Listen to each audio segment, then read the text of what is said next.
नमस्कार, मैं हूं आपके साथ मयंक। आज 25 तारीख है और देखिए जो खबरें ईरान से आई, अगर हम पिछले 24 घंटे की बात करें तो 4 अरब देश, जिसमें सऊदी शामिल है, कतर शामिल है, इजिप्ट शामिल है और जॉर्डन, ये सब के सब ये कोशिश करते रहे कि किसी तरह से ईरान को एक डील के लिए तैयार कर लिया जाए। जनरल मुनीर ये कोशिश करते रहे कि किसी तरह से ईरान के साथ कोई डील हो जाए। इसके अलावा डोनाल्ड ट्रंप का तो हाल यह है कि वो डील के लिए तरस रहे हैं, मतलब उसके लिए सही शब्दों का इस्तेमाल होना चाहिए कि डील के लिए मानो गिड़गिड़ा रहे हैं डोनाल्ड ट्रंप। लेकिन इन सब की कोशिशें एक सिरे से खारिज कर दी है ईरान ने, और ईरान के 5 बड़े अधिकारियों ने, या ये कहिए जो मैंने थंब दिया है, ईरान के 5 शेरों ने इन सब को करारा जवाब दिया है कि ईरान अपना यूरेनियम नहीं देगा, ईरान अपना न्यूक्लियर प्रोग्राम नहीं रोकेगा। देखिए कल दिन भर जो खबरें आई वो आपने भी देखी होगी कि अमेरिका के एक अखबार ने ये खबर छाप दी कि ईरान अपना यूरेनियम देने के लिए तैयार हो गया है। उसके बाद पूरी दुनिया में इस तरह की खबरें चलने लगी कि ईरान डील को राजी हो गया है, ईरान झुक गया है, ईरान अपना यूरेनियम देने के लिए तैयार हो गया है। तमाम बातें होने लगी। डोनाल्ड ट्रंप बड़े बड़े दावे करने लगे व्हाइट हाउस से कि अब बस डील होने वाली है और यूरेनियम हम ले लेंगे। इसके कुछ घंटे बाद, पहली बात तो देखिए ये खबरें देखने के बाद मुझे तो समझ नहीं आता है कि मैं क्या इसके बारे में बोलूँ। मतलब ये क्या ये लोग अब तक ईरान को नहीं समझ पाए, ईरान के जो अधिकारी हैं उनको नहीं समझ पाए। यानी ये किस तरह से ये खबरें फैलती कि ईरान सरेंडर कर देगा, ईरान यूरेनियम दे देगा। ऐसी खबरें अगर आपके पास आती हैं, इसीलिए मैं बार बार बोलता हूँ कि ऐसी खबरें आपके पास आए तो उस पर कतई विश्वास मत करिए जब तक ईरान की तरफ से कोई बड़ा अनाउंसमेंट ईरान के अधिकारी नहीं करते, अब्बास अराक्ची नहीं करते, या फिर ईरान की कोई सेना की तरफ से कोई ऐलान ना हो जाए। देखिए कितने प्लॉट के तरीके से साजिशन ये खबर फैला दी गई। कल पूरे दिन भर पूरे दुनिया के अखबार में चर्चाएं होती रही कि ईरान जो है वो डील के लिए तैयार हो गया, जबकि ईरान से यूरेनियम के मुद्दे पर कोई बात ही नहीं हुई थी। मैं आपको हकीकत बताता हूं कि कल सब कुछ कैसे हुआ और क्या बयान आया ईरान के। ईरान की तरफ से यूरेनियम के मुद्दे पर और परमाणु प्रोग्राम के मुद्दे पर तो कोई बात ही नहीं हुई थी। बात सिर्फ इतनी चल रही थी कि अमेरिका के साथ बात की जाए तो कैसे की जाए। यानी अभी सिर्फ शुरुआत इस बात की थी कि क्या बात करनी है, और बात करनी है तो किन मुद्दों पर बात होगी और क्या बात हो और कहां बात हो, बस इस पे चर्चा थी। और कहानी बना दी गई कि यूरेनियम पर बात हो गई। बात ही नहीं हो गई साहब, डील हो गई, यहां तक खबर पहुंच गई। मतलब हैरान करने वाली स्थिति कि कैसे कैसे दावे हो जाते हैं। और देखिए उसके बाद फिर क्या हुआ, तमाम बड़ी बड़ी बातें हुई व्हाइट हाउस से। उसके बाद 4-5 घंटों के अंदर ईरान चुप था, ईरान की तरफ से कोई बयान नहीं आया। लेकिन उसके बाद जब बयान आए तो 5 बड़े अधिकारियों के बयान आए ईरान से, और उन्होंने डोनाल्ड ट्रंप के डील के दावों की धज्जियां उड़ा के रख दी। मैं गिनाता हूं आपको एक एक बयान। अहमद वाइदी साहब, आईआरजीसी के चीफ, उनकी तरफ से बयान आया कि अगर अब हमला हुआ तो हम फाइनल अटैक करेंगे। और ये बात कौन कह रहा है?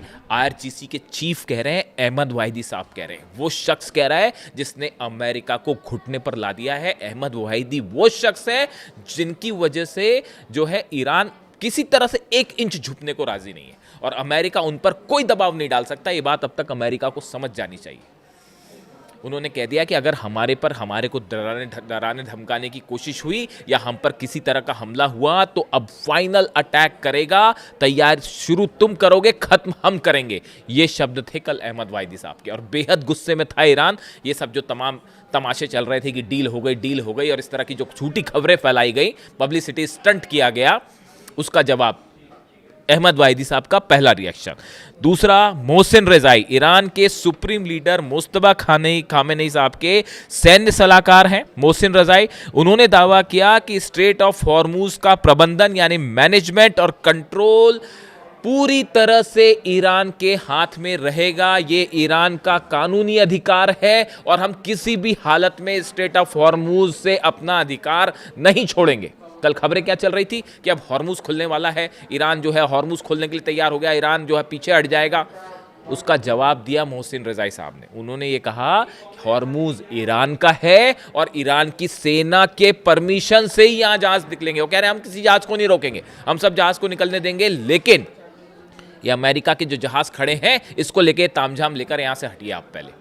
और उसके बाद जो जहाज़ निकलेंगे आप हमारी सेना से बात करिए, आरजी से बात करिए, और आप उनके समन्वय से हम सब जहाज़ों को निकालने देंगे। यानी स्ट्रेट ऑफ हॉर्मूज को लेके ईरान का रुख साफ है कि ईरान स्ट्रेट ऑफ हॉर्मूज से अपना कब्जा नहीं हटाएगा। दूसरी बड़ी जो बात कही गई मोहसिन रज़ाई साहब के हवाले से। उसके अलावा मुस्तबा खामनी, ईरान के सुप्रीम लीडर की तरफ से एक बार फिर संदेश आया है, ये दूसरा संदेश है पिछले 5 दिनों के अंदर, और उन्होंने कहा है कि ईरान से यूरेनियम बाहर नहीं जाएगा, ये ईरान का सम्मान का प्रतीक है और हम किसी हालत में अपना यूरेनियम किसी और देश को नहीं देंगे। और उनका ये बयान देखिए, एक तो उनकी लोकेशन, मोसाद और सीआईए ने अपनी पूरी ताकत लगा दी है कहीं की खोजने के लिए कि कहाँ पे है मुस्तबा खामनी की लोकेशन क्या है, वो नहीं मिल रही। सीआईए भी फेल है, मोसाद फेल है, तमाम दुनिया की एजेंसियां फेल है। अब उनका पता नहीं लगाया जा रहा, वो कुरियर के थ्रू डील हो रहा है। अब वहाँ कोई मोबाइल ही नहीं है, वो उनके अलग तरीके में उस पर बात नहीं करना चाह रहा। तो देखिए ऐसा है मामला। इसीलिए मैं कहता हूँ अगर अली खामनी साहब चाहते ना, तो वो भी अगर हाइड आउट पे चले जाते तो दुनिया की कोई ताकत उनको नहीं खोज सकती। अब खोज लीजिए मुस्तबा खामनी को, कैसे खोजोगे? घूमिए बंकर बस्टर बम लेके, गिराना कहाँ है वो पता ही नहीं है। तो अब देखिए, अब कहानी ये है कि उनकी तरफ से कह दिया गया कि हम अपना यूरेनियम नहीं देंगे, और उनका ये संदेश ईरान में बाहर आना, बीती रात एक बार फिर पूरे ईरान में लाखों नहीं साहब करोड़ों लोग सड़कों पर थे और मुस्तबा खामनी के समर्थन में खड़े थे।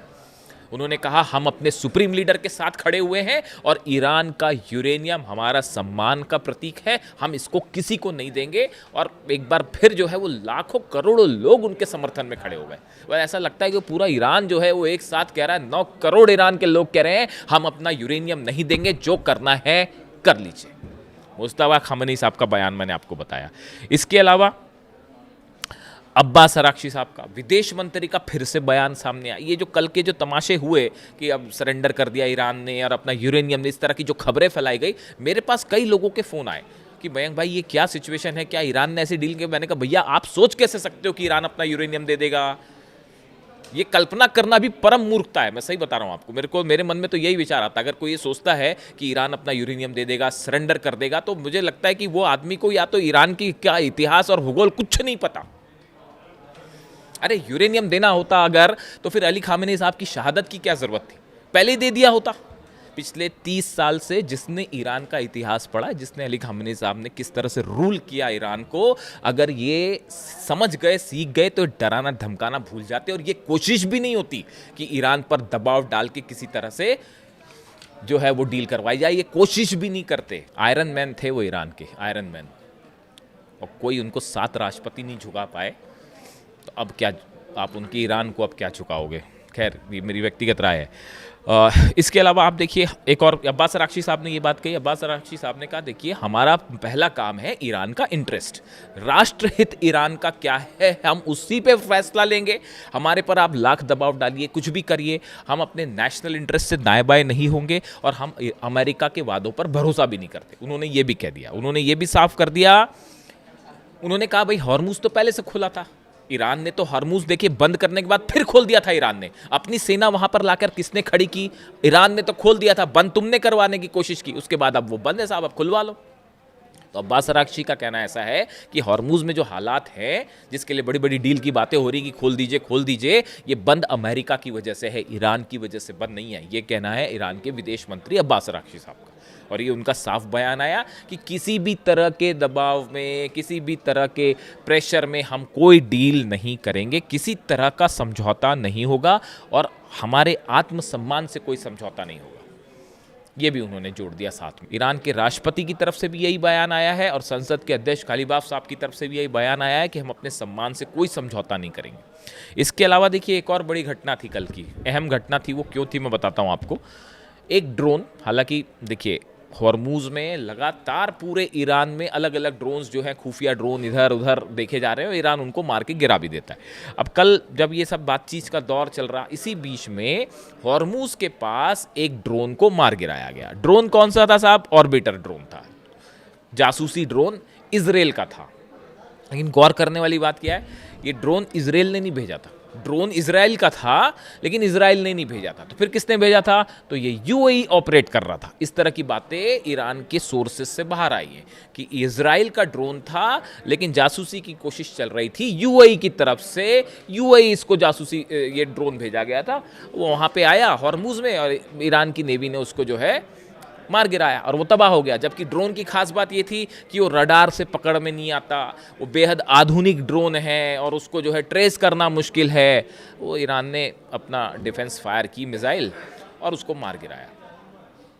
ये भी बता रहा है कि ईरान की जो नई तैयारी है, जो बार बार कहा जा रहा है, जो अहमद वाहिदी साहब कह रहे हैं कि आप शुरू करिए फिर बताते हैं हम आपको क्या करते हैं इस बार, तो ये उसी के एग्जाम्पल हैं इस तरह के। तो एक तो इम्पॉर्टेंट बात ऐसी थी कि जो दावे की इजराइल का ड्रोन था उड़ा यूएई रहा था, और देखिए लगातार हॉर्मुज में जितने न्यूक्लियर स्टेशन है उसके आसपास बार बार इस तरह की घटनाएं हो रही कि ड्रोन्स आ रहे हैं, ईरान उसको मार के गिरा दे रहा है। आप देखिए सऊदी में बहुत बड़ी तैयारी चल रही है, बड़े स्तर पर डिफेंस मिसाइल्स तैनात की गई हैं।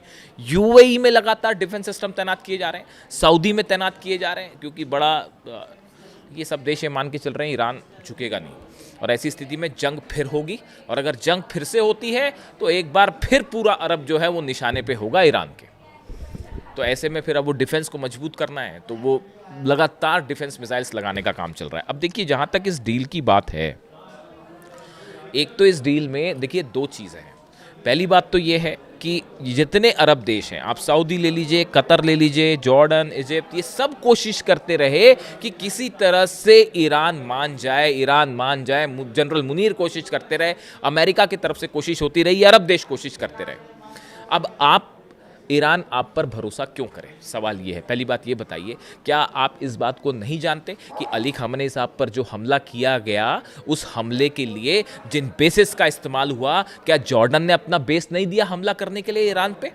क्या सऊदी के बेसिस का इस्तेमाल नहीं हुआ? क्या यूएई के बेसिस का इस्तेमाल नहीं हुआ? आप खुद बताइए, ये जितने देश हैं, क्या इन देशों से फाइटर जेट्स ने टेक ऑफ नहीं किया था अली खामेनी साहब का असैसिनेशन करने के लिए, उनका खून बहाने के लिए? कैसे ईरान इस बात को भूल जाए? कैसे आप पे विश्वास कर ले? आप उनके सुप्रीम लीडर को शहीद कर देते हैं, और उसके बाद ये कहते हैं, डोनाल्ड ट्रंप भी कह रहे हैं कि हम पे आप विश्वास कीजिए, हम अच्छी फ्री एंड फेयर अच्छी डील करेंगे। तो कैसे विश्वास किया जाए आपकी बात पे? जो 168 बच्चियों को आपने शहीद कर दिया, छोटी छोटी मासूम बच्चियों पर आप जिन पर हमला करते हैं, ऐसे लोगों पर भरोसा कैसे किया जाए? ये ईरान की जनता का कहना है, ये ईरान के लीडर्स का कहना है कि अली खामेनी साहब को आपने असैसिनेट किया, ऐसे लोगों पर कतई भरोसा नहीं किया जा सकता। अब इसीलिए जो है इस पूरे मामले में एंट्री हो गई है चीन की। देखिए ये अरब के हाथ में नहीं है डील करवाना, ना पाकिस्तान के हाथ में है डील करवाना, ये फैक्ट हो गई बात। इसमें बार बार कितने दौरों की बात हो जाए, कोई भरोसा नहीं उसमें। आप खुद सोचिए, यूरेनियम एक बार दे दिया, पिछली बार क्या हुआ? डील हुई 2015 में, उसके बाद जब ट्रंप सत्ता में आए उन्होंने वो डील को तोड़ दिया। अब मान लो ईरान अपना यूरेनियम दे दे, उसके बाद कुछ समय बाद सत्ता परिवर्तन हो और आप उस डील को तोड़ दें, ना ईरान के पास यूरेनियम रहेगा, उसके बाद तो फ्री हैंड है नेतन्याहू के पास अटैक करने के लिए, फिर क्या होगा? ऐसे हालात में ईरान इस बात को बहुत अच्छी तरह से समझता है। इसीलिए अली खामेनी साहब एक विजन के साथ चल रहे थे, और हर सिचुएशन के लिए बड़ी सोच समझ से वहाँ पे फैसला लिया जा रहा है। और अब विश्वास नहीं करेगा ईरान, कतई नहीं करेगा आप पे। अली खामेनी साहब का असैसिनेशन इतिहास की सबसे बड़ी भूल थी, इस बात को मैं एकदम साफ साफ हर बार कहता हूँ, और मैं वाकई इस बात को मानता हूँ। और ये ऐसी गलती थी जिसके चलते अब यहाँ पर कम से कम मिडिल ईस्ट में अमेरिका अपना प्रभाव पहले की तरह नहीं जमा पाएगा। आप इस बात को नोट करके रख लीजिएगा।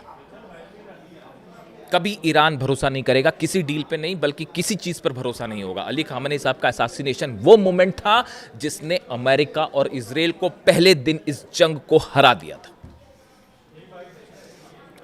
खैर, अब देखिए मामला ये है, असल में हकीकत बताएं आपको, हकीकत ये है कि ईरान की 9 करोड़ जनता है ना, वो अपने सुप्रीम लीडर को इस बात को अभी तक स्वीकार करने को तैयार नहीं कि उनके सुप्रीम लीडर को पर हमला करने की हिम्मत कैसे हुई। आप वहाँ के लोगों की जो तस्वीरें आ रही हैं, वो तस्वीरें देखिए, जो रात को वहाँ पे आक्रोश है ईरान के अंदर, आक्रोश कहते हैं इसे, आक्रोश। सब कुछ जल के खाक हो जाएगा साहब, आग से मत खेलिए। कल मैं आपको 2 बड़े वीडियो बना के दूंगा, अभी मैं कंक्लूड कर रहा हूँ इसमें। अब ये मामला पहुँच गया चीन के पास, और चीन अब प्लान तैयार कर रहा है कि कैसे इस मामले को कंट्रोल किया जाए। अमेरिका के बस की नहीं है। अरब के बस की नहीं है, पाकिस्तान के बस की नहीं है, भूल जाइए। अब चीन एक प्लान तैयार कर रहा है, उस पर मैं कल सुबह अलग से बात कर लूँगा। और साथ ही आपको ये भी बताऊँगा कि अगर ईरान पर अब हमला हुआ तो ईरान क्या खतरनाक स्टेप उठा सकता है, इस पर कल चर्चा होगी। फिलहाल वीडियो कैसा लगा कमेंट करके बताइए। Thank you so much.